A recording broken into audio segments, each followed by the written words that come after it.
Jack is a young, aspiring rodeo bull rider. That's what he has always wanted to do as a young boy.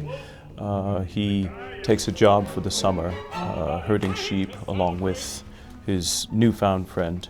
And he decides that this job is going to allow him to save some money so he can get back into bull riding. That's his primary objective.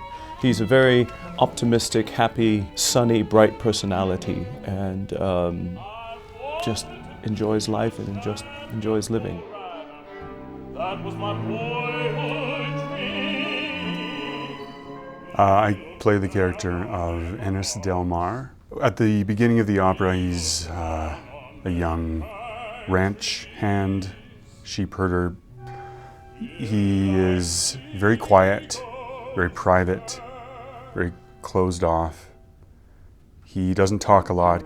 His personality is that he's very honest, he's very good. He has a very strong ethic, and his ethic is he's following the myth of the cowboy. He wants very much to live a simple life. He loves being in nature. He connects with land and animals, and he's, I think, a very good person, but very, very closed off to people.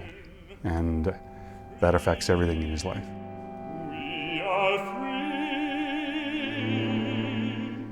In Europe, for us cowboys, it's like a mythical American thing. It's a good choice of Gérard Mortier to cast two real American singers for this, Tom Randle and Daniel Okulitch. And so they have this connection already with America. They know how to wear boots, they know how to wear cowboy hats, you know. So I was a little bit afraid of that in the beginning, but I saw immediately when we did the first scene, don't talk about it, it will be no problem. The difficulty is, and that's what I told him, the relationship between the two of them develops step by step, scene by scene. It's not a fatal attraction from the beginning.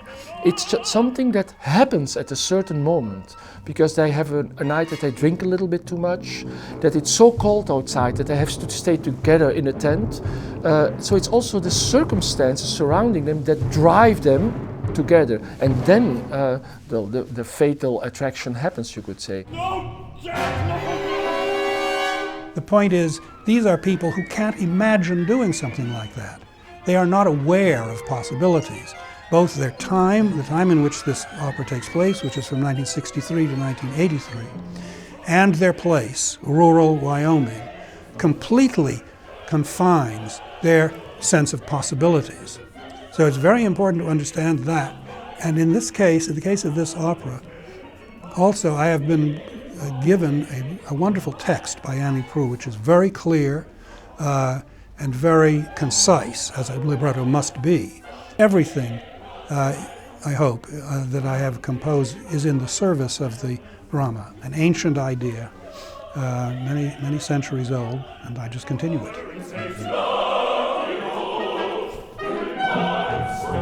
Charles Wuorinen is influenced a lot of Arnold Schoenberg, the Second Vienna School. He's one of the American composers who are clearly for the, let's say, European modernity. He doesn't like the pop music influence in the classical music.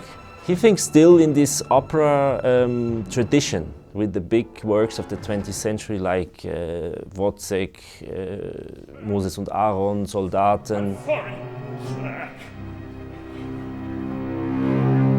We live in a world that tells us who we are and what we ought to do and how we ought to live. But those rules, that template, doesn't fit for anybody.